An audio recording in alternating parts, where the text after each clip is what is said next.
The UK Prime Minister calls for early elections as Parliament passes a bill to stop a no-deal Brexit. The Bahamas reels following the devastation left by Hurricane Dorian. And Hong Kong's leader officially withdraws a controversial extradition bill that triggered months of violent protests. From the headquarters of Telesur English in Quito, Ecuador, this is From the South.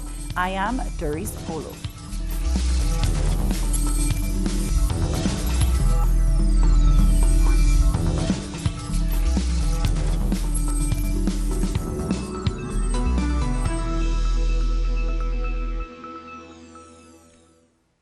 British MPs have backed a bill to block a no-deal Brexit, which would now force the Prime Minister to ask the EU for an extension beyond the October 31st deadline if no deal is in place. Opposition MPs and ruling party rebels ensured the bill passed by 327 votes to 299. The bill now has to be approved by the House of Lords and get the royal assent before it becomes law. In response to his loss, UK Prime Minister Boris Johnson is calling on MPs to support early elections to be held on October 15th. A vote on this is expected to be held in the next few hours, but Johnson needs a two-thirds majority to win the vote, meaning members of the Labour Party would have to support his proposal. Mr. Speaker, it is completely impossible for government to function if the House of Commons refuses to pass anything that the government proposes. And in my view, and the view of this government, there must now be an election on Tuesday, the 15th of October. And I invite the right honourable gentleman to respond, to decide which of us goes as Prime Minister to that crucial council on Thursday, the 17th of October. Now, outside of Parliament, anti-Brexit protesters expressed relief over the vote. They said they welcome any legislation that would prevent a no-deal Brexit. They're also demanding that the Prime Minister does not suspend Parliament next week. I think it's excellent because the real message is that I have for you is that absolutely anything that stops Parliament from operating in its full capacity is just not democracy in any meaning of the word. And so that Parliament is taking back control and is finding a way to operate, I think is really very good news. It's very frightening about what could happen otherwise. In other news, 7 people have died in the Bahamas due to Hurricane Dorian, but the Bahamian Prime Minister has warned the death toll is expected to rise. Aerial videos show the horrifying extent of the devastation Dorian caused in the Bahamas and specifically in the Abaco Islands. On Tuesday, Bahamian authorities evacuated about 20 critical patients from the Abaco Islands. Dorian weakened to a Category 2 but grew in size as it moved away from Grand Bahama after battering that island for the past 48 hours. Debris extended for miles and floods covered much of the Abaco and Marsh Harbour in what the Prime Minister called one of the worst disasters in the nation's history. Travis Cartwright-Carroll, assistant editor at Nassau Guardian, is on the ground in the Bahamas and tells us more. Hey guys, how you doing? Yeah, this is Travis in Nassau. We were supposed to go up with the Prime Minister today to do an assessment tour of Abaco and hopefully Grand Bahama, but that was cancelled. The Prime Minister right now is currently meeting with officials from the UN. He spoke with Prime Minister Justin Trudeau of Canada earlier this morning. The Minister of National Security, Marvin Dames, and the Commissioner of Police are scheduled to do a tour of Abaco today. That's what we're hearing. The Prime Minister, the opposition leader, Philip Brave Davis, and members of the government, they were taken on a flyover of Abaco by the U.S. Coast Guard yesterday. And after that, the Prime Minister, he held a press conference. Prime Minister held a press conference where he indicated that what he had saw was that parts of Abaco were completely decimated. He said that this is going to be a big effort to get that island back up, but they're committed to search, rescue, and recovery at this point for Abaco. Right now, there are 7 confirmed deaths, people on Abaco who died. 20 people were transported to New Providence. 2 of those people died, and they're included in the 7. One of those people was a 71-year-old with head trauma, and another person who was 39 had metabolic challenges. Right now, we're just waiting. The Prime Minister says he expects the death toll to increase in the coming days. We've been hearing reports out of Grand Bahama that there may be deaths there. We're not sure. That hasn't been confirmed yet. The big challenge now is everybody wants to see what Grand Bahama looks like. We've been getting images and photos of devastation, of people being rescued via jet skis because the water was so high. We were hearing stories of people who were trapped in their roofs with their ceilings, with infants and just needing help. Here on Nassau, concerned relatives who haven't heard from their family members on these 2 islands have been texting in saying, if you've seen these people or if you know anything, call us. It's that right now the big thing is search and rescue. Everybody's concerned because you're hearing about deaths, so everybody's, they're very worried about their loved ones on these islands. The U.S. Coast Guard has been evacuating those who were injured. Several injured people were just airlifted to New Providence. They're headed to the Princess Margaret Hospital for medical care right now. In the coming days, I believe the Prime Minister may attempt to go to Abaco tomorrow and Grand Bahama tomorrow, so we'll see. Right now, we're just hoping that death toll doesn't climb any higher, but it remains to be seen. I mean, it's very tragic what's happening. That was Travis Cartwright-Carroll reporting from the Bahamas. And now dramatic satellite images captured flooding covering a large part of the island in the wake of Hurricane Dorian. Almost the entire Grand Bahama Island is now underwater, as the yellow lines indicate on the image, while flooding covered most of the eastern side of the Abaco Islands. While the National Emergency Management Agency, NEMA, has issued the all-clear for Abaco, Grand Bahama, Bimini and the Berry Islands, residents are cautioned to still be extremely careful as they move about. This as rescue efforts get underway. The U.S. Coast Guard is supporting NEMA and the island's defense force, who are leading search and rescue efforts. It is feared that many may have died in a community called The Mud, a shanty town of Haitian migrants in Abaco Island, which was virtually obliterated by the storm. Meanwhile, the Grand Bahama International Airport is in ruins after Dorian and has been knocked out of commission. Earlier this week, a local lawmaker shared the dramatic footage of waves pounding the airport as it was swallowed up by floodwaters. The runway was barely visible. It's very dangerous. And in the wake of natural disasters, some Caribbean countries are taking decisive steps to determine how they can be climate resilient. There is no compromise that can be justified for our environment. We can't replace the environment when we destroy it. So we're not going to compromise that.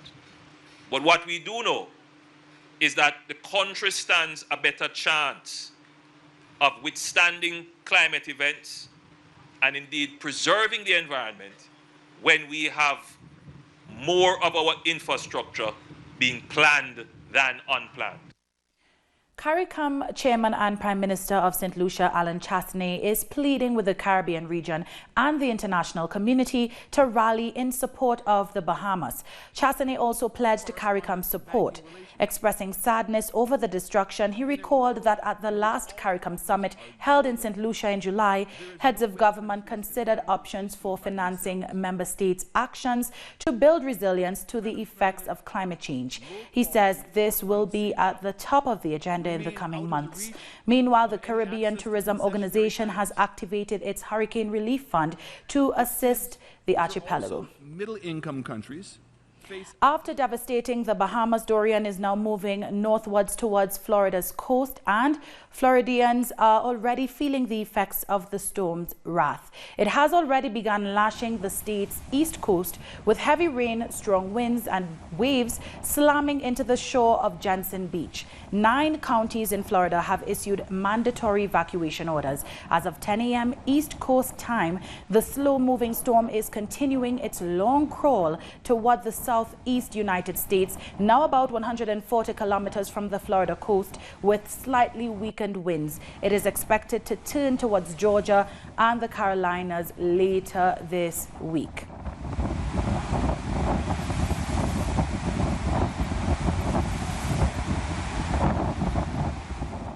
News just in, we are told that MPs in the British Parliament have voted against having an early election, as was requested by Prime Minister Boris Johnson. We'll have more later in the newscast. Moving on, St. Vincent and the Grenadines Prime Minister Dr. Ralph Gonsalves says he does not believe the regional private sector will pump funds into Liat Airlines operations. Gonsalves, whose government is also a shareholder, made the comment amidst discussions between majority shareholder Barbados and Antigua and Barbuda. Both are discussing how much Antigua is willing to pay for Barbados' shares. However, Gonsalves does not believe selling the airline's shares will make any difference. He says what Liat needs is significant cash injections. And we'll take a short break now. Join us again in a few.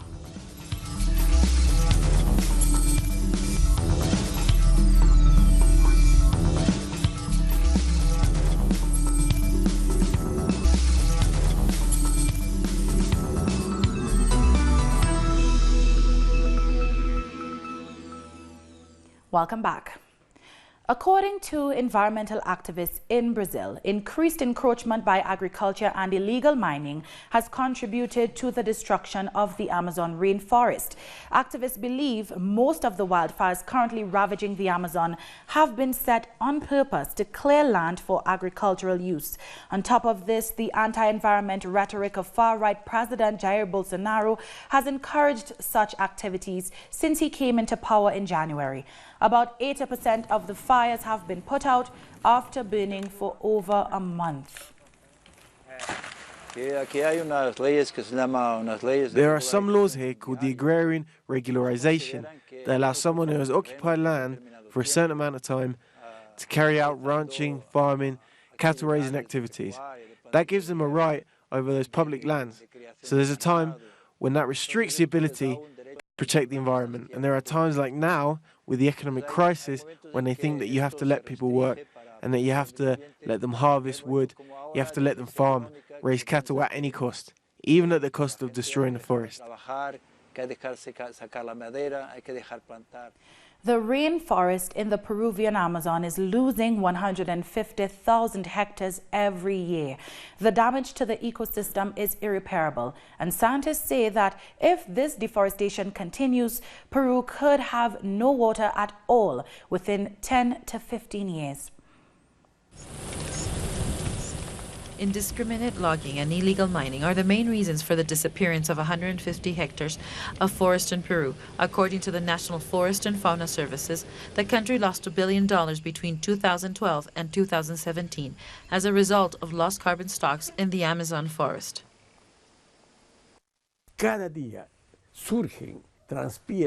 Every day, 20 billion tons of fresh water evaporate from the forest canopy into the atmosphere.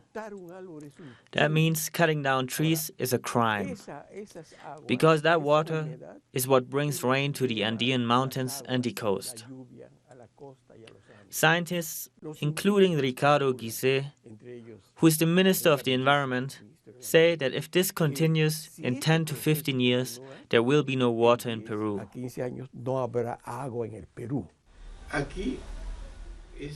Roger Rumbel, an Amazon specialist, says the main cause of the destruction in the Amazon is the commercial model of extracting primary commodities, which has been implemented right across the tropical South America. The ports of Amazonia are open to the highest bidder, and Bolsonaro acts on behalf of those interests. Behind the big agribusiness and cattle companies in Brazil are big North American companies, including the manufacturers of pesticides and insecticides like Monsanto. Rampant capitalism in the Amazon has had an impact on indigenous communities too. In some cases, they have been forced to take part in the deforestation because the state is completely absent. Since they have no alternatives, they have had to take advantage of the resources they have. But they have been badly advised. So we, as organisations that represent the indigenous communities, are working with them to develop their opportunities. It's fine to use the resources they have, but that has to happen in a reasonable, sustainable way.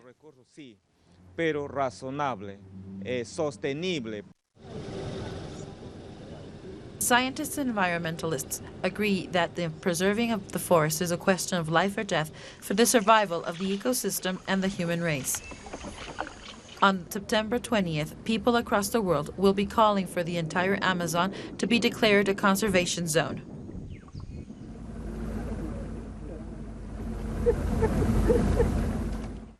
Pope Francis has arrived in Mozambique as he kicks off a three-nation tour of African countries.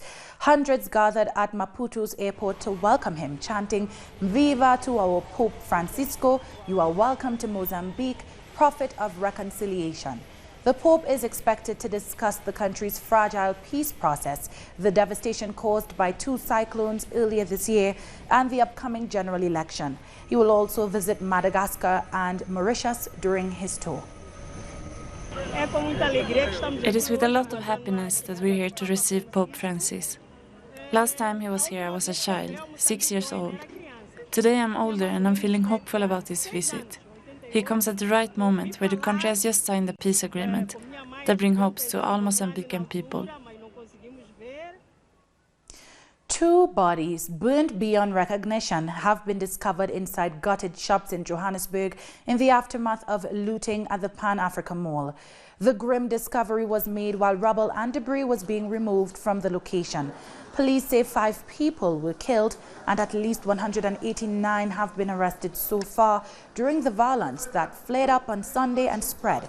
Although the exact circumstances surrounding their deaths are still unclear, the latest gruesome discovery could push the death toll higher. The new wave of xenophobic attacks was reportedly sparked by the killing of a South African taxi driver last week in Pretoria.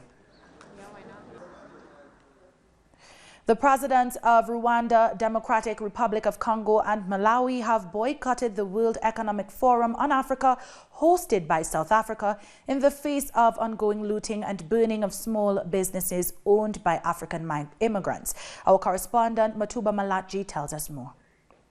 South Africa has managed to stay in the headlines over the past few days, global headlines even, but it's not for good reasons. It's about the attacks on migrants that we've seen unfolding over the past few days in Pretoria and here in Johannesburg.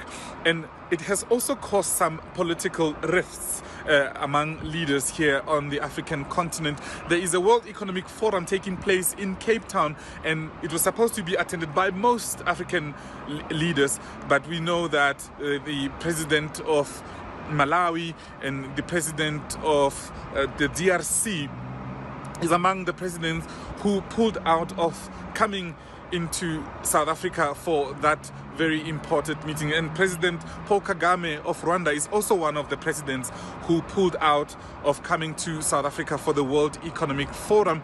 And the tensions have spilled over into the entertainment industry as well. We've seen Nigerian artists tweeting and saying they are pulling out of some of their gigs which were supposed to happen in the next coming days in South Africa. Some of the biggest events on the entertainment calendar here in South Africa will be without some of the acts from Nigeria because of the attacks on migrants that have been happening in South Africa. And we've seen these artists tweeting that South Africa is not acting fast enough, and the attacks on migrants have been continuing for far too long without being nipped. In some of the biggest events on the entertainment calendar here in South Africa will be without some of the acts from Nigeria because of the attacks on migrants that have been happening in South Africa. And we've seen these artists tweeting that South Africa is not acting fast enough, and the attacks on migrants have been continuing for far too long without being nipped in the bud. President Cyril Ramaphosa came out today from Cape Town reiterating his message and calling on all Africans in South Africa to be one and unite and stop the violence that's been unfolding here in South Africa. It's back to you, studio. That was Matuba Malatji, our correspondent, with that report. Nigerians living in South Africa are urging the government and South African President Cyril Ramaphosa to guarantee their safety. We call on South African government to do more to stop the current attacks from spreading to other areas. We call on Nigerian government and other African countries leaders to take collective efforts in engaging our host country, South Africa, and its government to find a better way to prevent this kind of inhuman acts from occurring going forward. Meanwhile, in Nigeria, and as an act of retaliation for the violence in South Africa, scores of protesters have clashed with police in Abuja, near a South African-owned supermarket. Demonstrators burned tires and hurled rocks outside a mall in Abuja, where a branch of the ShopRite supermarket is located, before being repelled by police. This comes following a spate of reprisal xenophobic attacks on foreigners and foreign-owned businesses in Nigeria. Foreigners in South Africa have been accused of taking jobs away from South Africans. And thousands of university students protested outside the South African embassy in Lusaka, Zambia, to denounce xenophobic attacks in Johannesburg. Zambia's Football Association also striked by cancelling a friendly match against South Africa that was scheduled to take place on Saturday. It shouldn't be killed like that, though they are being killed. No, it shouldn't happen like that. So this is why I want to fight. Let's uplift the spirit of Pan-Africanism Ubuntu. So students in Zambia have condemned this, and we're going to demonstrate today later. We'll take a short break now. Don't go away.